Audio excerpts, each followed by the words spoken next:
I do what I do. He knows what I'm about to tell him right now. It's Mr. Keep running your mouth. That's what I do. I just feel like I'm the champ, and at the end of the day, I'm just a fighting motherfucker. Doesn't matter. Inside, outside, I can just fight.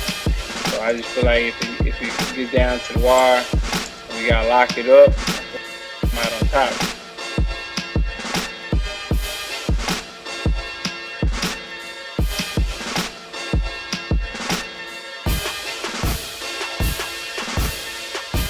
They do their job outside the ring. I'm a fighter. Like I said before, there ain't no safety on the clock, so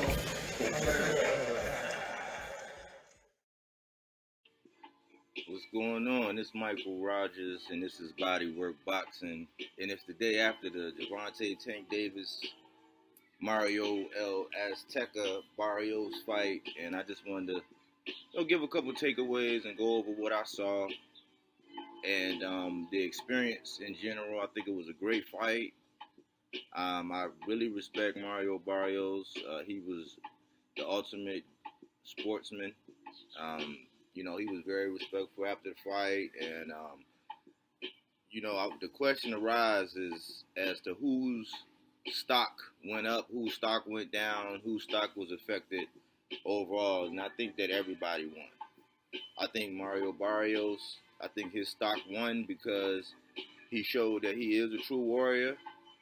He was presenting some good challenges for Tank. To those who disrespected Barrios, saying that he was, just a cherry pig, or saying that, he was pretty much just food. He wasn't food. He showed he wasn't food. So I commend him for his efforts and, some of the challenges that he presented Tank with in yesterday's fight. But I think his stock went up. I think Tank's stock went up as well because he was able to show that the bigger, allegedly stronger man, didn't win. He was able to showcase some of his skills and how he took away the jab, how he made adjustments. The weight issue wasn't a factor. He had a good camp and it showed.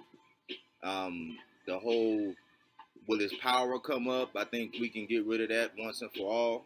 Because like Coach Cunningham said, he said, if you got a natural puncher, pretty much the punch goes through because he has the mechanics and the fundamentals of how to deliver the impact that he wants to deliver when he throws his punches. What I saw was a chess match in the beginning. It was a filling out process, and I saw a lot of good things from Barrios when he initially, creating that jab. He used his jab a lot more than what I thought he would. He for a long time he stayed away from his propensity to want to just bang out. They got into some firefights. They got into the booth a couple times. And at the end of the day, Tank was able to showcase that he is the real deal. That man has power in both hands, upstairs, downstairs, right or left, concussive, one punch power. And so to all the naysayers or the people who doubted him, I think that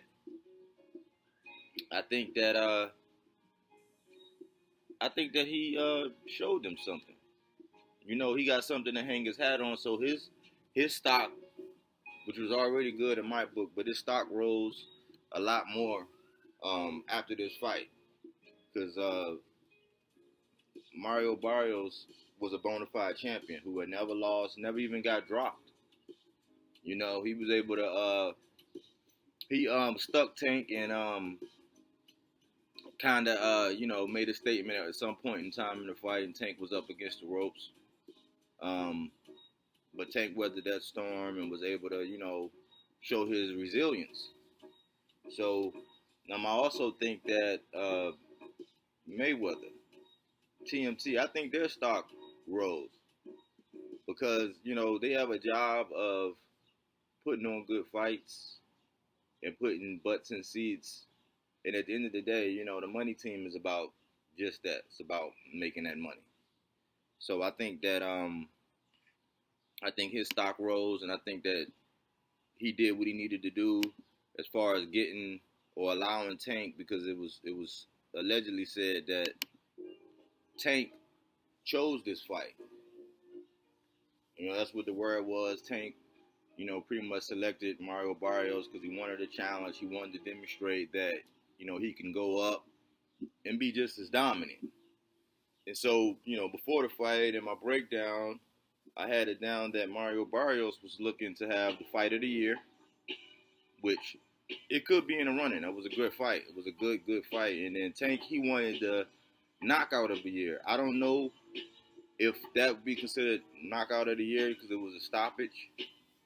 So Tank was going for knockout of the year, and Mario Barrios was going for fight of the year. And I think in that matter, I think Barrios won because he did show his capabilities and that he wasn't no sucker. So I know a lot of people are going to be looking and checking for Mario Barrios going forward, and he showed total class. I think Atlanta, they showed their support. It was a live venue, and it showed that our people came out and supported in numbers. So I think it was good. I think everybody won last night. The fans, we won 100%.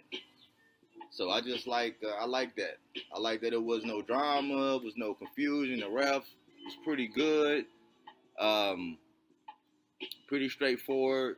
I think some people say maybe it was the stoppage a little early, but I think the ref did what he needed to do. It was the 11th round, and I think that the statement was made. No further punishment really needed to go on, and so I side with the ref and how he was able to, go ahead and call the fight. So the coaches, one thing I saw was Mayweather, in the corners and everything, maybe too much for some people's liking, but it's his show, and that's his cash cow, that's his start. So, I would have liked to hear more detailed coaching from Coach Calvin, and I kind of wanted to be the Coach Calvin show in the corner because he do bring a lot of jewels to the table. But I don't think it was really much he had to say. In the time that he did, the things that he did have to say were pretty effective. He was basically saying, calm down, now let's go to work.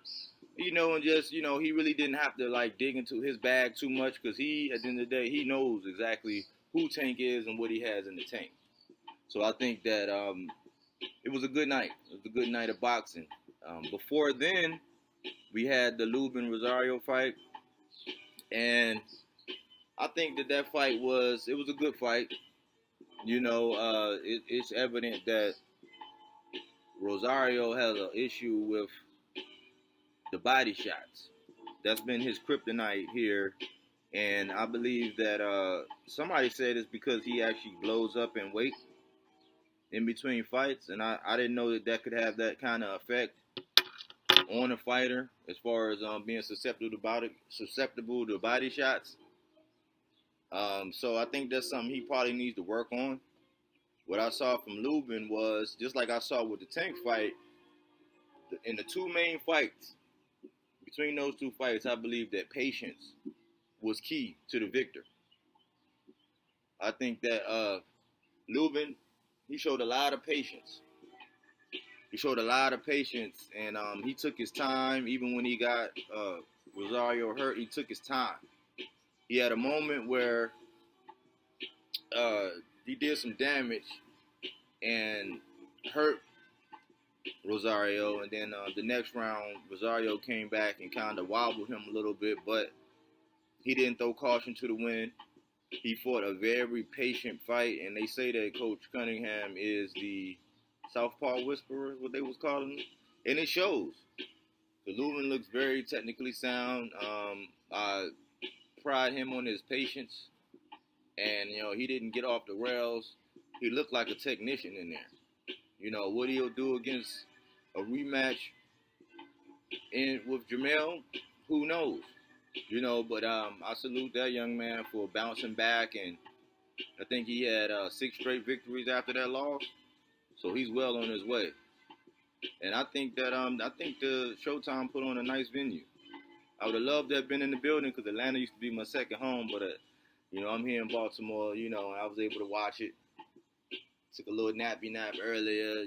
Got my food, had my drink, and I just stayed up and watched it and watched the interviews and everything. And I think that it went off without a hitch. I will say that I think Virgil basically said his take was that he thought that the speed of Tank was the difference in the fight.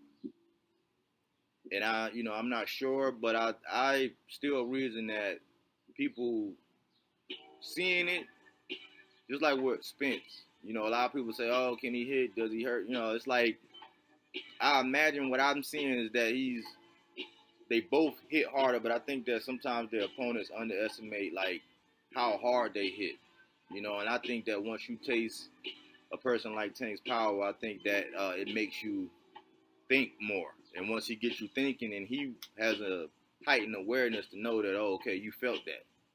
It's just like when Lubin said that he went to the body on Rosario early and he heard him grunt. And these are the kind of things that we sometimes don't hear. Sometimes it get caught on camera, but we didn't hear that. But that's what he said. He said he heard him grunt when he hit him to the body, and that let him know all he needed to know and what he needed to do.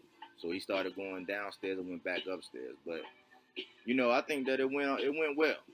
I see a lot of the reviews and people's takes on what happened and everything. I see Regis is saying come fight a real dog now. Seen a bunch of people. A lot of people, like Spence said, Gervonta is just different. I've seen a lot of people saying he's just different. And so I think he proved his worth in this one.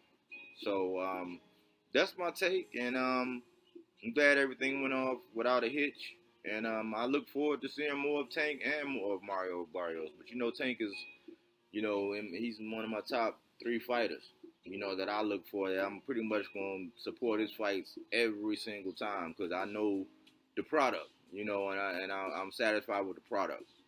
So we look forward to bigger and better things. And this is Mike Rogers with Bodywork Boxing. Are you not entertained? Are you not entertained? Is this not why you are here?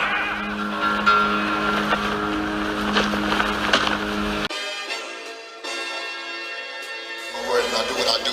He knows what I'm about to tell him right now. It's Mr. Keep running your mouth. That's what I do.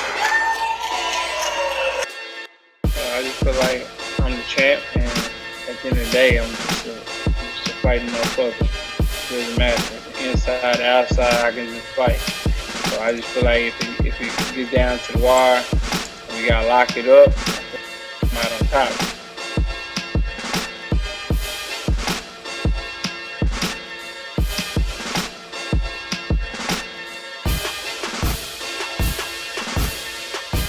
They do their job outside the ring. I'm a fighter. Like I said before, there ain't no safety on the Glock, so